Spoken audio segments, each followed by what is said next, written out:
and welcome to the 2015 Safe Driving Summit. I'm still not on, am I? But I have a loud voice, so hopefully you can hear me until we get this fixed. My name's Anita Bowles, and I'm the CEO of Noise, and we have a packed day filled with innovation, information, and a little bit of entertainment. We are certainly thrilled to have such talented peer mentors and youth leadership teams with us today. The peer mentors have worked diligently over the past several months to help craft this event and will be leading the way as we navigate through this day. Today isn't just about peer-to-peer education. This summit is about how youth can have a real impact on their peers, with their parents, and in their communities, and become true advocates, raising awareness about teen safe driving and saving lives on our roads. None of this would have been possible, however, without our key partner in this summit, the National Highway Traffic Safety Administration.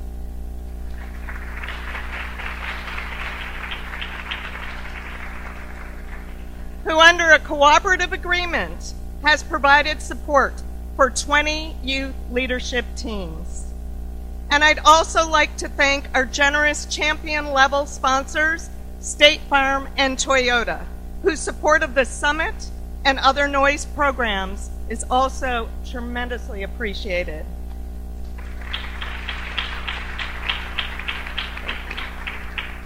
And in addition, I'd like to thank our other sponsors, including U-Haul, the Wireless Foundation, National Foundation for Teen Safe Driving, the Connor Lynch Foundation, the Foundation for Advancing Alcohol Responsibility, the Governor's Highway Safety Association, DrivingTests.org, Papa John's, and MS Media. Clearly, yes. Thank you to all of them. Clearly, it takes a village to help youth leaders become strong traffic safety advocates. And we are thankful for the investment these companies have made in all of our lives. I'd like to thank our exhibitors and lab partners. We had a tremendous day in the interactive lab yesterday. And I hope all of you take the opportunity to visit each one of our exhibitors and see what resources they have to share.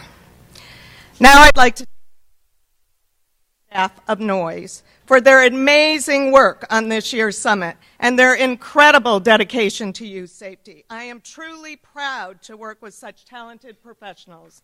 Staff, there you are. Thank you. A few of our board members are here today, and I'd like to introduce them to you. Hilda Crespo from Aspira is our president. Hilda? Roy Bavero from the National Foundation for Teen Safe Driving is our treasurer. Roy, thank you. Bruce Hamilton from the Roadway Safety Foundation is our secretary. Bruce.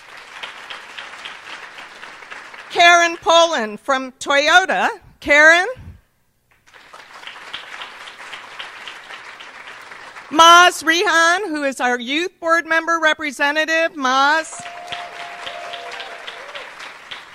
And our board government advisor, Katie Ballard. Thank you, Katie. I'd also like to thank all of you for joining us today, not only for the summit, but in celebration of National Teen Driver Safety Week. We are streaming live today, and I welcome those who are viewing as well. And I understand that everyone who registered for the summit got an email this morning with the link to the live stream. So if you'd like to share with your friends and colleagues, please feel free to do that. We would love to have them join us as well. So please silence your cell phones and let's get started.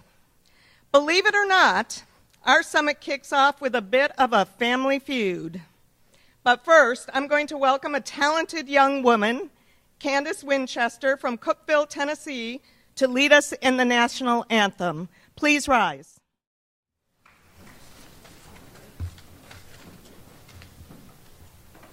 Thank you, Candace.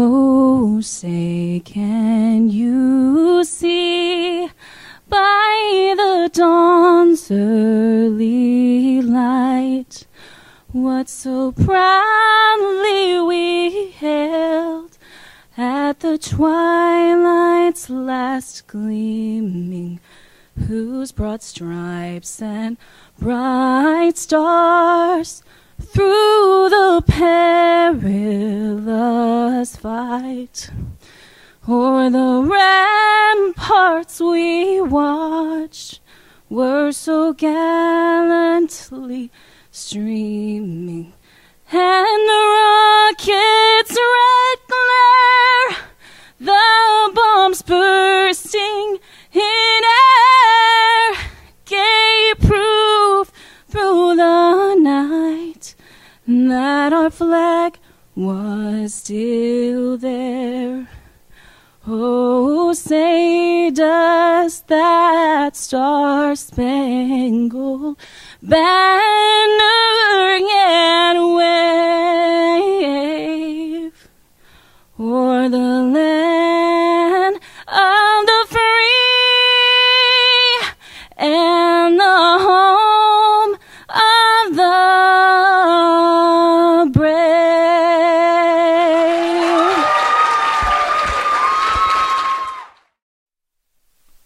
Today and anticipating everyone to have a good time. So let's start off by introducing our youth teams. First, from Alexandria, Virginia, home of the National Organizations for Youth Safety, give it up for the Noisy family.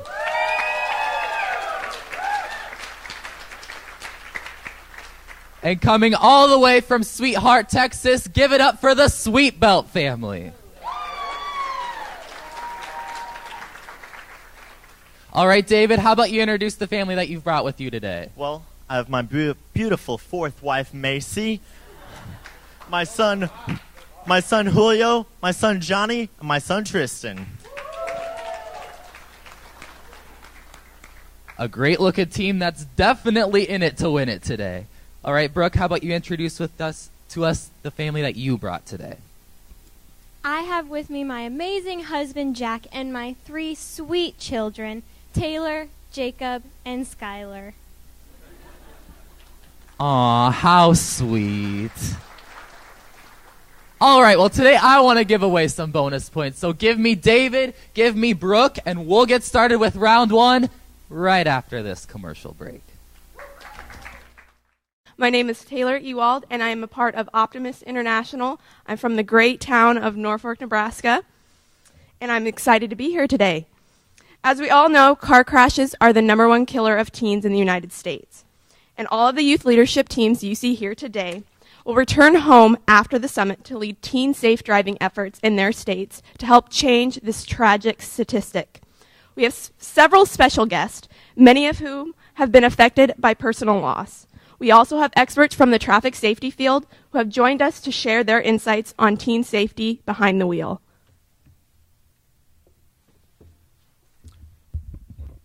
Hello, everyone. My name is Johnny Iona with Students Against Destructive Decisions and Future Business Leaders of America. My hometown is Hawley, Pennsylvania, and I have the pleasure, along with 10 other peer mentors, to host today's Teen Safe Driving Summit. As peer mentors, we have been active in our states and organizations, working to empower and engage our peers to address critical youth safety issues. This is a youth-led, youth-inspired summit, and we have set the agenda to provide information across the youth traffic safety spectrum, from drunk, drugged, and drowsy driving to sharing the road with pedestrians and bicyclists. The summit is an important step towards teen safe driving for all.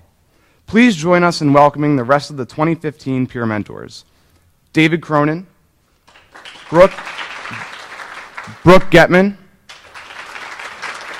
Julio Mendez, Tristan Nunez, Jack Parker,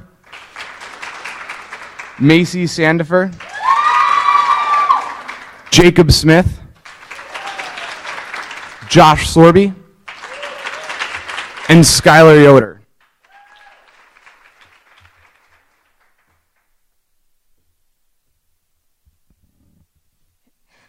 We are so inspired by the youth in attendance this year, and you will get the chance to learn about them throughout the day from their video introductions.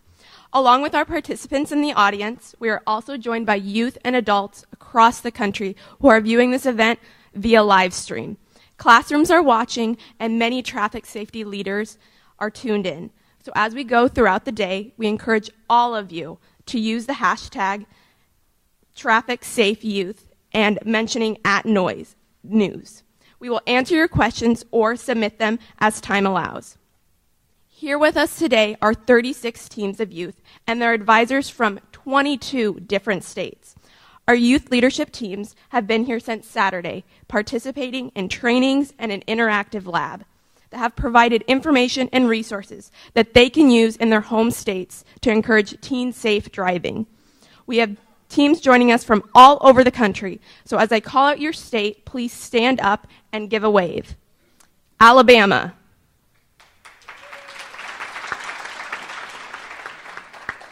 California. Colorado. Connecticut. Washington, D.C. Georgia. Hawaii. Idaho. Indiana. Maine. Minnesota. Missouri. New Jersey. Ohio. Oklahoma. Pennsylvania. South Dakota. Tennessee. Texas. Virginia. Washington. And last but certainly not least, Wyoming.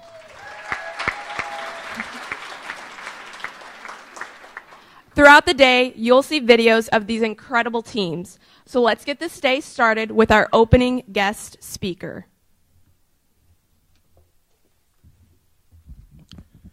Joining us today is the National Transportation Safety Board Chairman, Christopher Hart. Chairman Hart was sworn in as chairman of the National Transportation Safety Board earlier this year. He served as acting NTSB chairman since April 26, 2014. Hart joined the board after a long career in transportation safety, including a previous term as a member of the NTSB. Immediately before returning to the board in 2009, Member Hart was Deputy Director for Air Traffic Safety Oversight at the Federal Aviation Administration. Hart is a licensed pilot with commercial, multi-engine, and instrument ratings.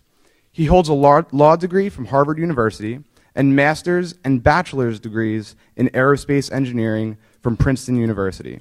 Please join me in welcoming Chairman Christopher Hart.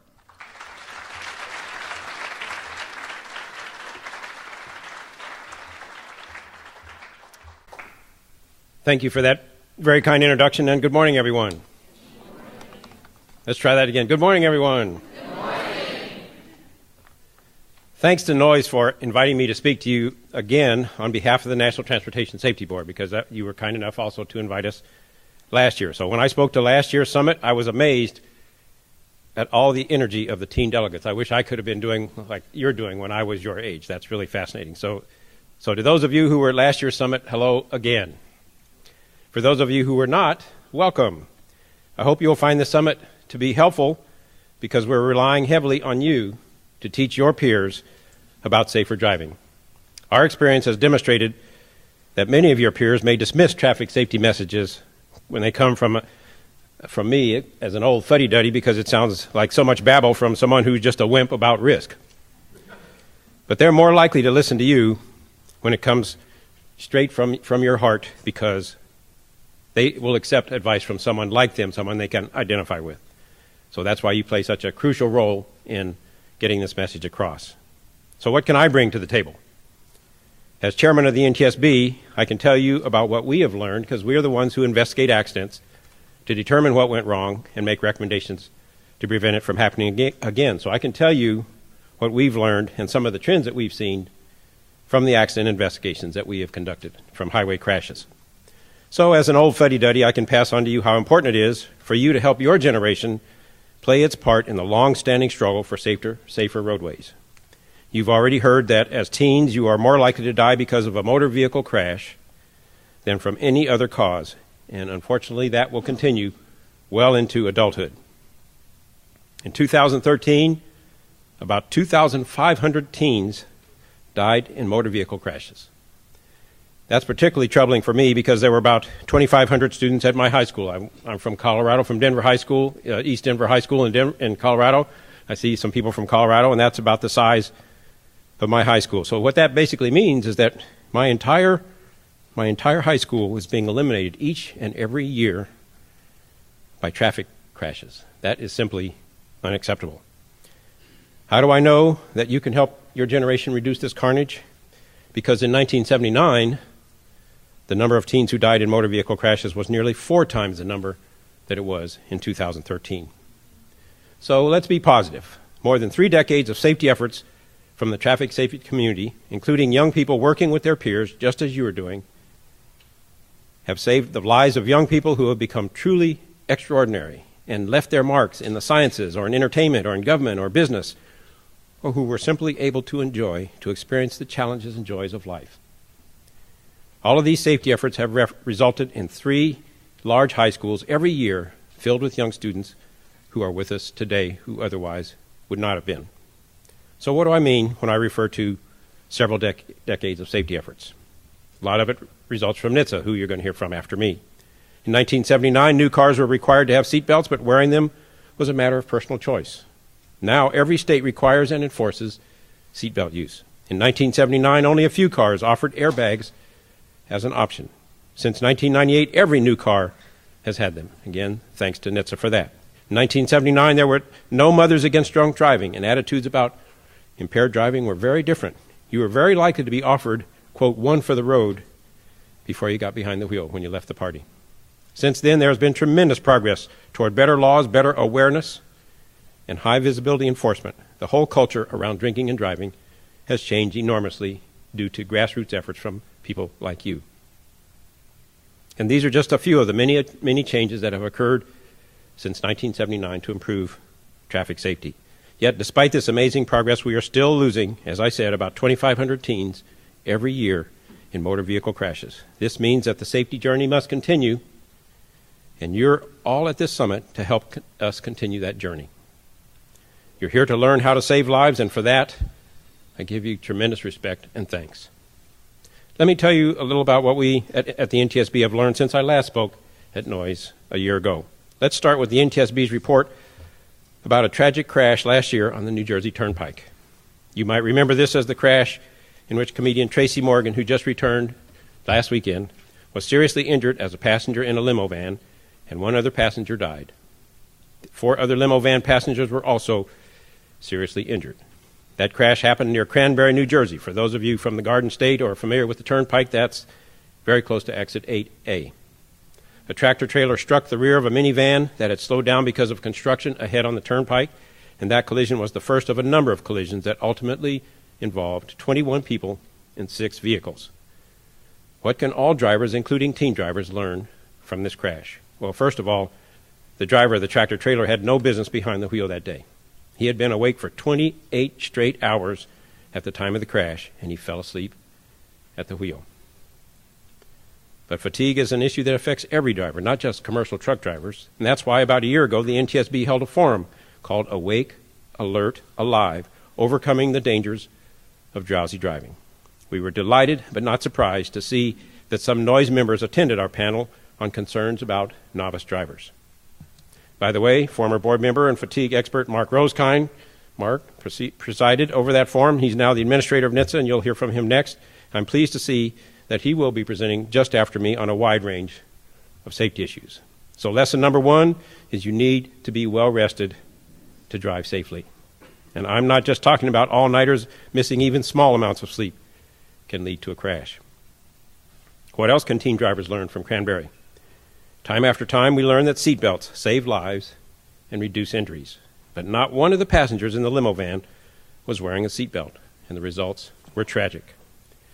As youth safety leaders, you probably wear your seatbelts, whether as drivers or passengers, but people tend not to wear them when they ride in a vehicle with a professional driver.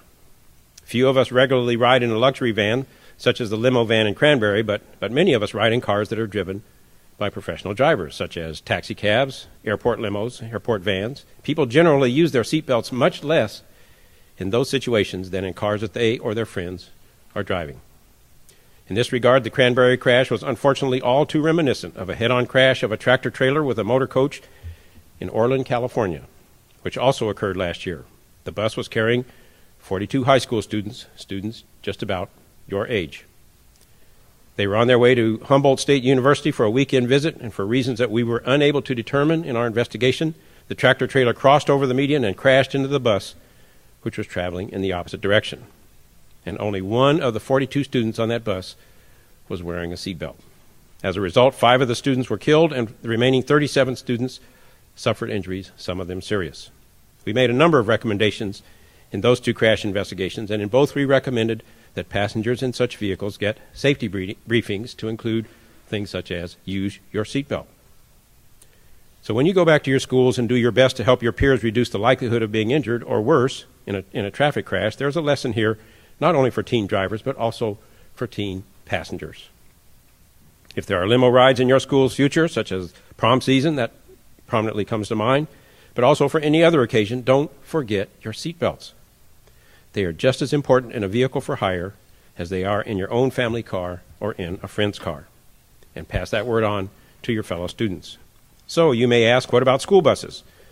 Accident investigation experience has shown that it's safer to take the school bus than to drive or to be driven to school, even though many buses don't have seatbelts. So if you take the bus now, you're probably already going to school and back as safely as you can. And by the way, if that bus has belts, you're even better off if you use those belts.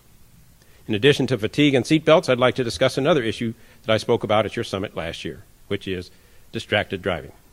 Since then, the NTSB has held a distracted driving roundtable, and we all have been there, done that with, guess what, our cell phones. As you'll learn at this summit, if you do not already know, it's not just texting that can distract a driver. Texting has certainly resulted in far more crashes, but distraction can also come from hands-free headset or a built-in system. Still, other distractions have nothing to do with electronics, ranging from trying to read a street sign to wowing over that 1955 Thunderbird. At least I do. I don't know if you would, but I certainly do. Distractions like reading a street sign are often part of finding your destination, so your challenge there is to be very careful to read the sign in a way that minimizes the possibility of a crash. But electronic distractions, on the other hand, can wait. Whether it's texting, calling, using electronic devices in any other way, it can wait. That goes for handheld phones, hand-free headsets, and even in-vehicle systems. And to truly eliminate distraction, you have to actively focus on the task of driving. Studies show that this is more difficult to do with several teen passengers in the car.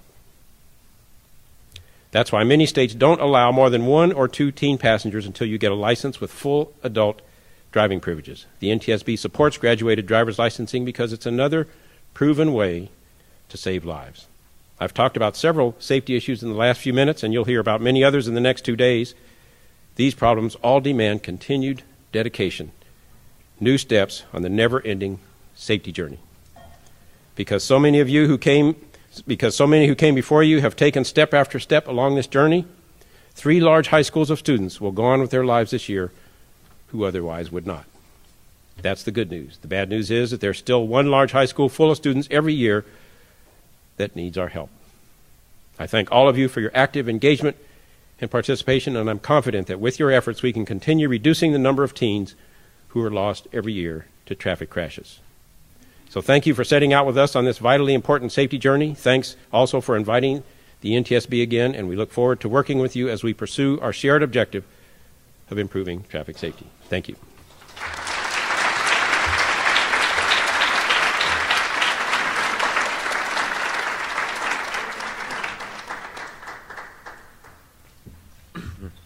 Thank you, Chairman Hart, not only for joining us here today, but for your support to address safe teen driving. Hello, everyone. My name is Julio Mendez, and I am with Students Against Destructive Decisions, and from Indio, California. This has been a great start to a day that will be rich in conversation and information. It is clear safe driving is an issue that is of great concern to all of us.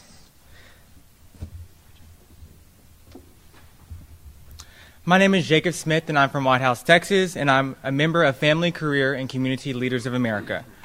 We have many additional traffic safety experts joining us today, but right now, let's look at the screen and meet a few of our youth teams.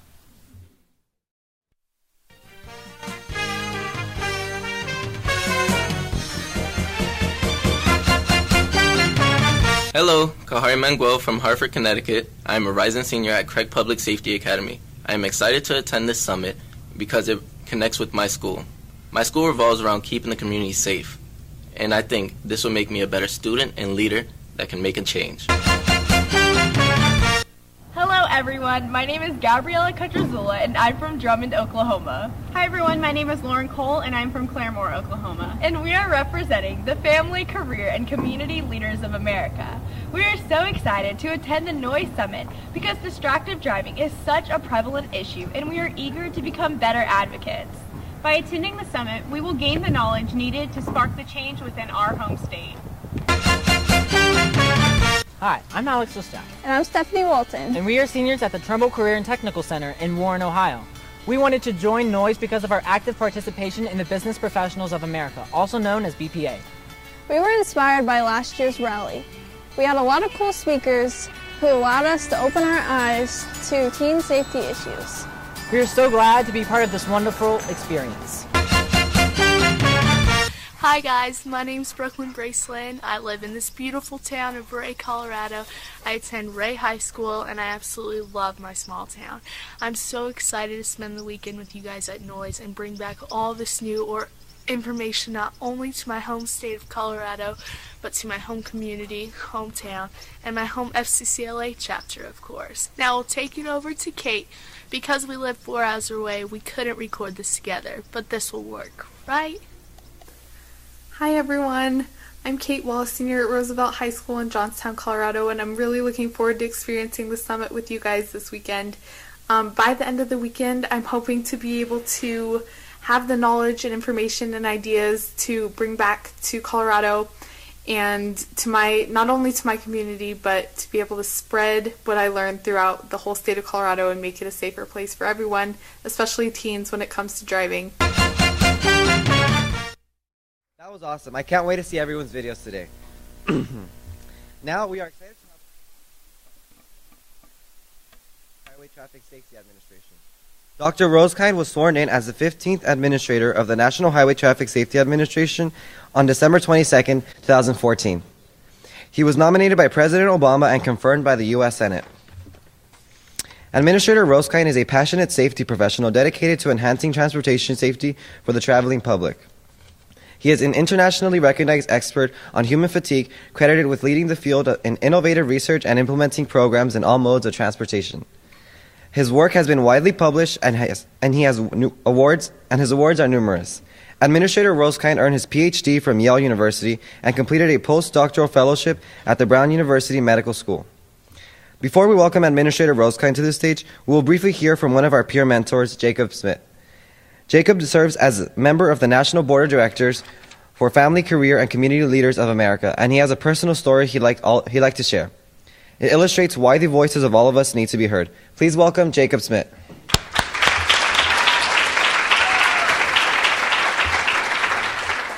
Thank you, Julio. I'm so glad to be a part of this wonderful summit as we work together for the past few days to educate our peers about teen safe driving. As you previously mentioned, I am involved in Family, Career, and Community Leaders of America, and I serve on the board of directors. But in my past, I was very involved in high school, serving as a region, state, and national officer. But on April 12th of last year, I was selected as a national officer candidate for Texas FCCLA. This is a great goal achieved, but immediately following one of the greatest achievements of my life, I was involved in a major traffic crash. I was immediately airlifted to the closest hospital for surgery. I suffered critical injuries, including a traumatic brain injury, facial fractures, burst fractures, and L4 and L5 of my back, and I stayed in ICU for 1 to 2 months and went to inpatient and outpatient neurorestorative therapy for over 6 months. Through this time, it was very difficult for me to press on. I couldn't do anything on my own. I had to relearn how to walk, read, and I couldn't even go to the restroom by myself. To be honest, this is very hard for me, and I didn't know how to handle it sometimes. I do not remember the accident at all, or a month later. I woke up not knowing how to walk, or even how to do the basic functions that I did before. It was so hard to understand how I went from being such a successful leader to finally being in the hospital, and not knowing how to function at all. Although I had those bad days, I had a choice: to get better or to stay bitter. After months of therapy, I pressed through and did not let the crash determine the goals that I wanted to achieve. And later on, I was elected as a national officer. I was able to attend my senior year and did have a great year and many once-in-a-lifetime experiences, most recently having a visit with the First Lady of the United States and introducing her at the White House, which is very great. I stand today as a survivor of a major head-on collision, but also a youth leader who is a strong advocate for traffic safety. I hope my story has been inspiring to you all and that everyone can realize that our lives can completely change in 1 second. Thank you.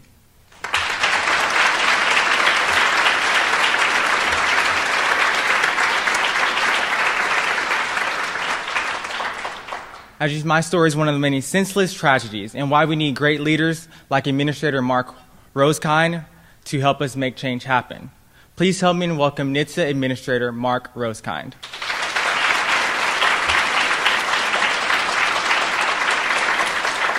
Thank you. You're welcome to stay, or you can. You gonna stand there the whole time? How you want to do this? Okay. Well, good morning, everybody. So you only got a little bit of it, but I'm a sleep guy, so when I come and say good morning, I'm trying to make sure you're there. Good morning, everybody. Good morning. So, first of all, it always takes courage, even in a peer group like this, to share a story. So I'm going to thank Jacob on behalf of all of us for sharing the story, for all the work he does, and being able to really, with grace and courage, demonstrate what recovery is really all about. You look at that car and you listen to realize that in a moment, it's not just your life, but everybody you know, and those lives change, which is why I always believe you can never say thank you enough, especially for people that have the courage to step up and tell such just horrible stories. But there's a good side. We get to see you, which is why I'm going to ask you to stand up and join me and really tell them how much we appreciate.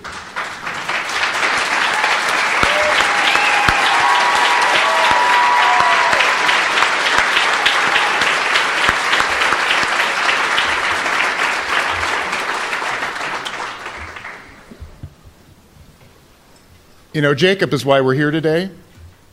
And we're here not just because of Jacob, but the thousands just like him. Every single day in this country, we lose way too many young lives to crashes.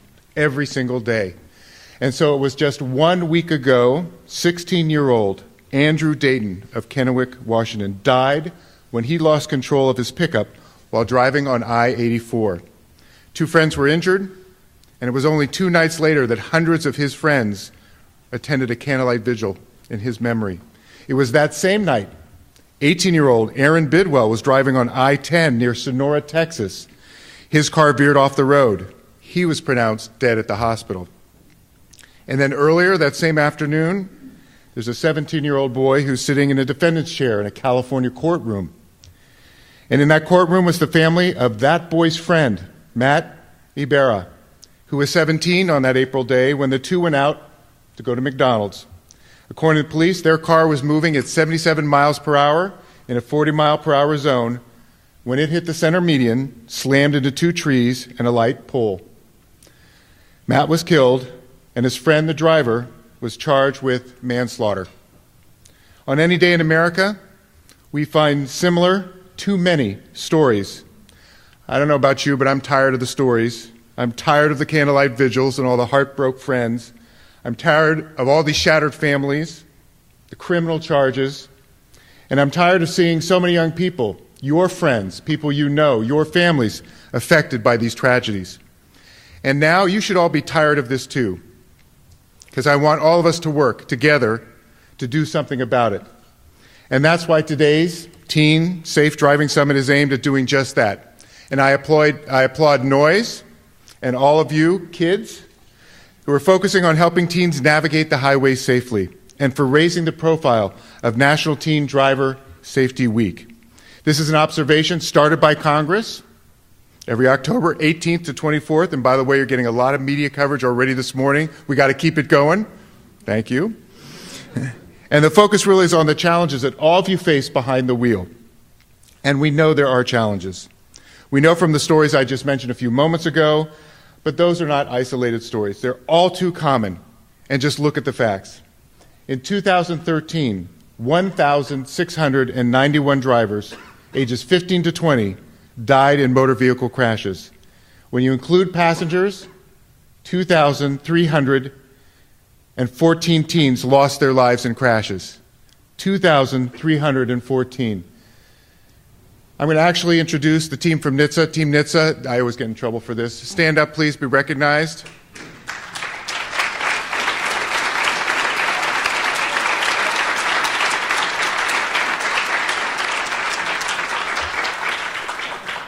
And I did that right now because I can tell you the people from NHTSA, and we'll talk about this later, can tell you the exact number of folks who we lose on our roadways. That's the number I want you to know, 2,314. It's not about 2,300, it's not 24. Every one of those was a life. A brother, a sister, someone related. One of you teens knows somebody that was affected by this. And Chairman Hart already mentioned this. That's like an entire high school being lost in 1 year. Let that sink in, right? You go home and all the kids in your high school aren't there anymore. This is the tragedy that we face. In fact, if you die as a teenager in America, it's most likely it was caused by a motor vehicle crash.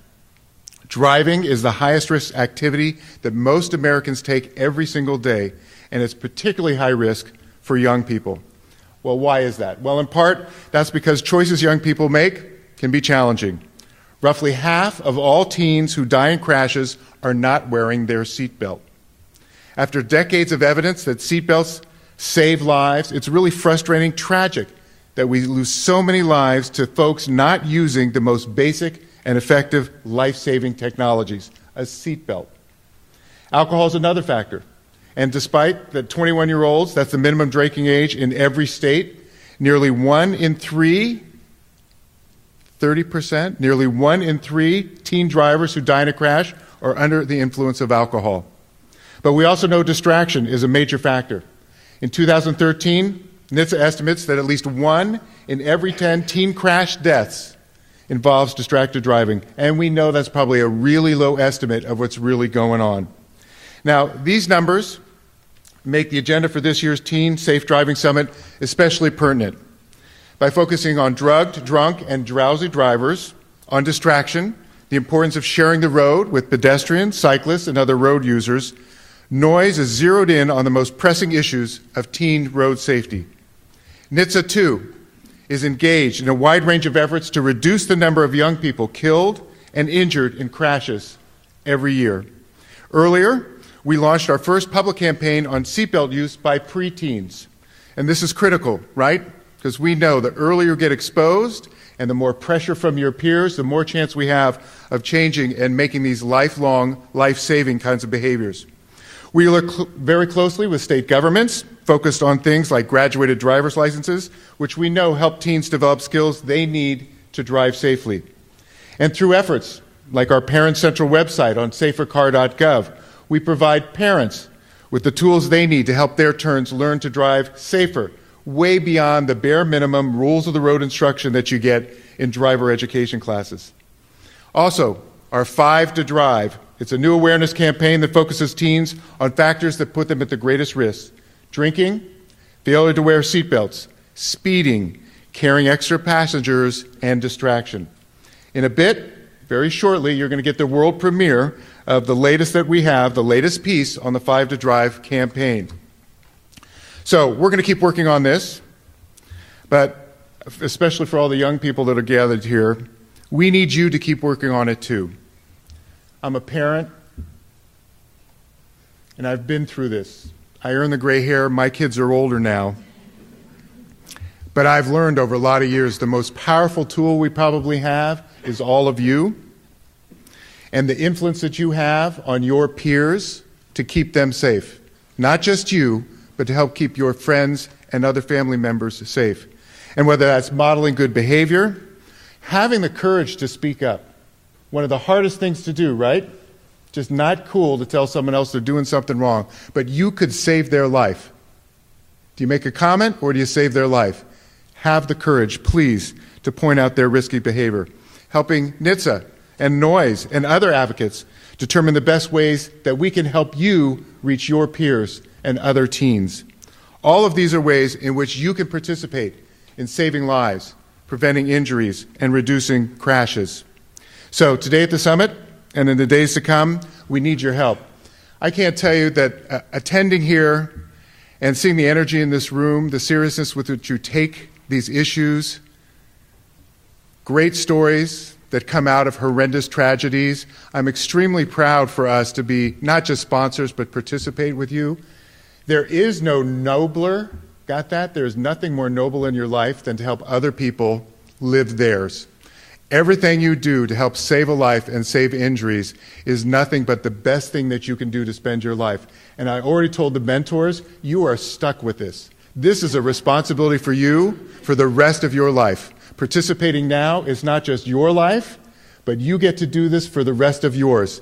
And unfortunately, you won't be able to count them.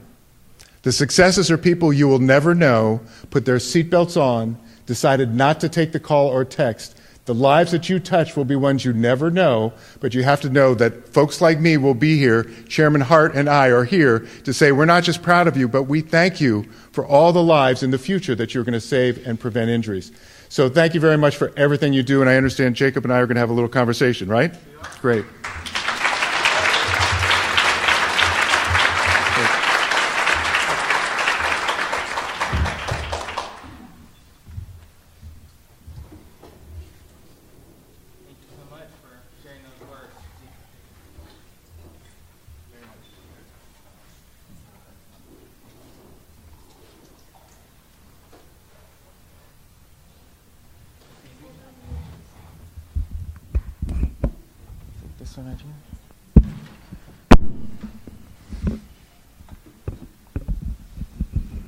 All right, we're set. So I have a few questions as far as where the youth came from on this part. They entered in questions, and the first question that came from, what is your passion as far as your personal story and how you got started with NHTSA, and do you have any personal experience as far as advocating, in your earlier years in life, and how you kind of sparked your advocating drive to do this? So the first thing we're going to warn you is Jacob and I talked. We have 5 questions. We've been scripted, and I told him we're going to get through these 5 really quickly, so if there's stuff you really wanted to talk about, we can do that. I've been doing sleep and drowsy driving for a long time, so to have me up here and not talk about that would be a miss, right? Okay, yeah. But we'll still keep you on schedule. Don't worry. But here's a personal story. One is, over the last 32 years, I've been married to a pediatrician. My wife touches kids, all of you, since your birth, basically, for entire lives. And I can't tell you, you talk about a noble calling, what it's been like to watch her every single day literally lay her hands on trying to keep all of you, the future of our country and world, to keep you healthy and safe. And I have watched her do that and feel like I am still running to catch up with her. The most personal thing, which I don't talk about very often, is my father was a motorcycle policeman in San Francisco. And he was killed in line of duty. I was 3.5, my brother was 2, while chasing somebody in a traffic accident. And so this touches me from my earliest years. So I don't always link it or talk about it, but I would say I am one of those folks who fully appreciates how in one moment your life is changed forever. But I put myself in Jacob's category. You become bitter or you become better, right? And so you take that and let it either strengthen you and move forward, and I think that's probably been a huge piece of what's driven me throughout my career, not just in science, but applying that science to make people safer. Thank you.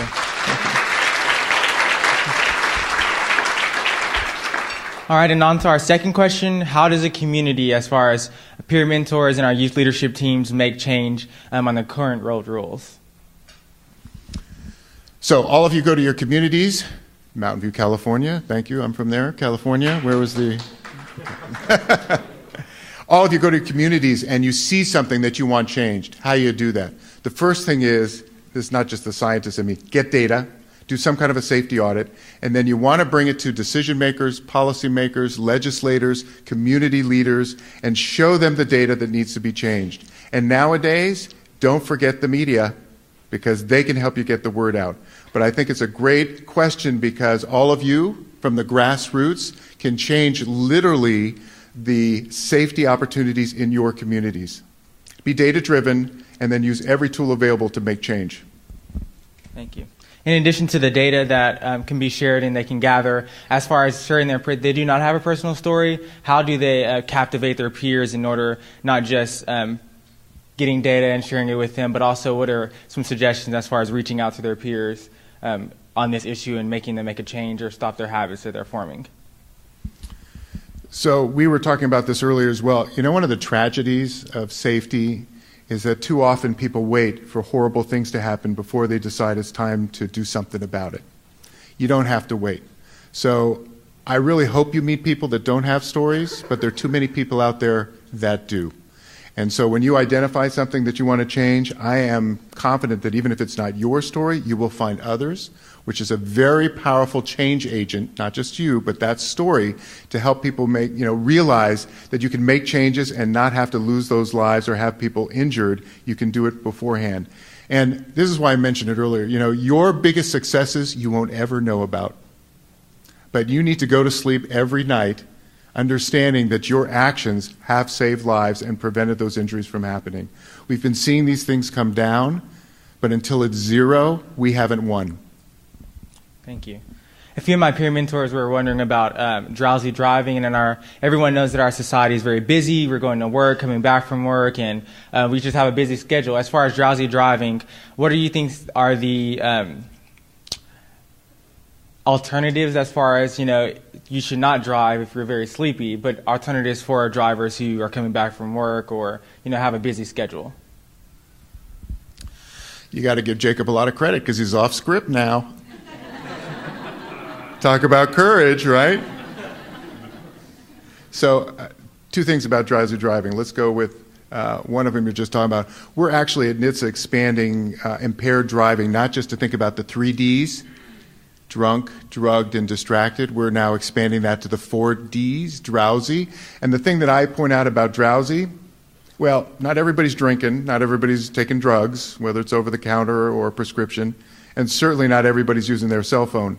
Everybody has to be awake at the wheel to drive. Even better is alert, not just awake, but alert. So this is one that's foundational for everybody. And so the number one thing that every person, you don't have to be a sleep scientist with a PhD to say, get the sleep you need. You need to sleep every night like your life depends on it. And if not yours, somebody else around you. And if you haven't gotten enough sleep, 2 things. 1, acknowledge that. Don't think you're okay. It ends up losing 2 hours of sleep is enough to make your performance look like you're drunk. You're at 0.05 blood alcohol levels with 2 hours less sleep than you need. Got that, people? Teens? I don't drink. Fine. I bet everybody in this room probably isn't getting enough sleep. So, 1, get the sleep you need. If you don't, guess what one of the most powerful strategies you can use? Naps. When I was at NASA, one of the things we did, we gave pilots naps. A 26-minute nap boosted performance by 34%, their alertness by 54%. So, pull over. Paula was the one telling me here. She's ignoring me. Yeah, Paula was the one. You, hello, yes. pull over, you're drowsy, take that NASA nap, that power nap. It could literally save your life. All right.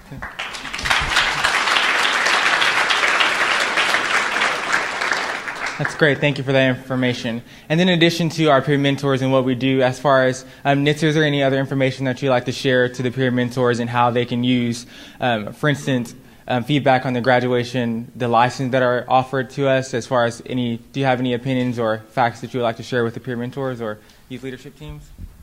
Yeah, I'd say two things. One is there's a lot of resources and tools that are already available. Use them all. So GDL, graduated driver's licensing, it's in all 50 states. Texting laws are coming along, but we know it's not just texting, it's also phone calls. So we know your brain can't actually multitask. I don't care how good people think they are. Can't do it. So there are a lot of tools for stuff we already know, but I'm going to keep coming back to what your focus has been. One of the strongest tools you have is your peer mentoring work. That you can talk to your peers, to other teens, way better than Chairman Hart or me or your parents, right, can ever do. Use that tool. It is unique to your age group. We'll give you all this other information stuff of what to actually say and do, but you've got that tool that nobody else has that can save those lives and prevent those injuries. Use it every place, every time you have a chance. All right. Well, thank you so much for all the questions and your comments, and thank you for coming to the summit, and I think that's about it. Great. Thank you. We're going to do our roll the tape, right? We're not quite done. Because we get a chance to actually look at the very first, right? We're teed up? Yeah, okay. So, stay right here. This one you get to do with me. You ready? Okay. I want to make sure we get it right. We actually have the world premiere. Is that right? Well, nobody else has seen this, right? The world premiere. That was a great discussion, and I'm sure all that applause was directed at all the speakers, but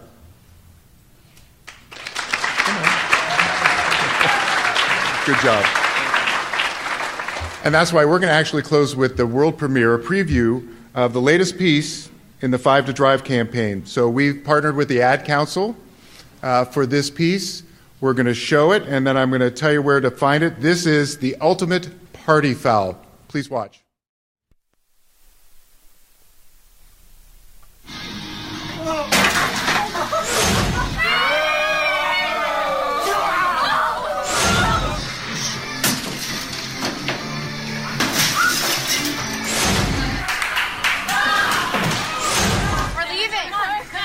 Most party fouls are pretty dumb. But if you decide to drink and drive underage, you could lose your license and your freedom. Underage drinking and driving. The ultimate party foul. There you go. So that's on Tumblr. So you know how to get that. ultimatepartyfoul.org. And of course it's got a hashtag. So hashtag ultimatepartyfoul. And I want to just thank you again. All the work you do is really critical. You are the future of our world, and we need to keep you safe and healthy so we get to realize the best possible future for all of us. Thanks for everything that you do. Thanks, Jacob.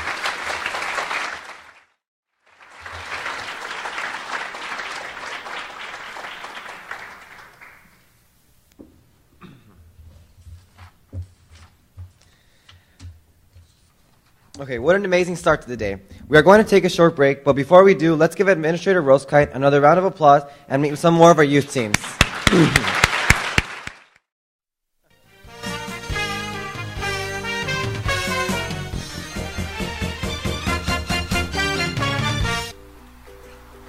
y'all, I'm Madison Lee. And I'm Emma Gaster, and we represent Dothan High School in the peanut capital of the world, Dothan, Alabama.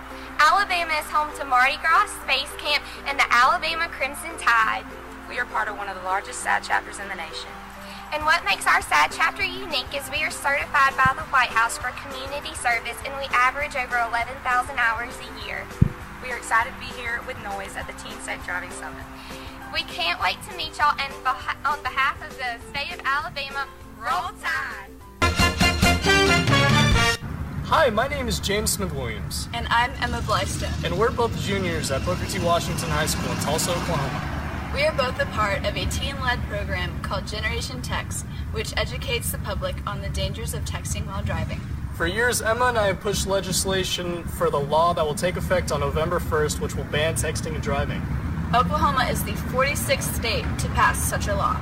We've seen firsthand the effects that teens can have in the community with saving lives. We are so honored to be here in D.C. with you all to help make our country a safer place. Bye. Hi, I'm Jillian Rooney. And I'm Maria Stamina, and we are here from Wakeman Boys and Girls Club in Southport, Connecticut. Did you know that the first ever speed limit was passed in Connecticut in 1901? At a whopping 12 miles per hour. And we've officially started the countdown to the Teen Safe Driving Summit. Can't wait to see you soon. Hi guys, my name is Ashna Moreno. And I'm Sierra Godfrey. And we attend the Biscuit Career High School representing Texas! Hi, I'm Andrew Molson. And I'm Joe Brockman. This guy is Rockenbush. This is our lovely city of brotherly love. Our school is located right down there by that big stone building and is the oldest Catholic school in the country, Roman Catholic High School. There we are part of a huge organization called SAD, and you're the president, and I'm the vice president. We love what we do, we love our school, and we are so happy to be coming down to DC to the Noise Safe Driving Summit. And we hope to see you there. See you all there, guys. Bye.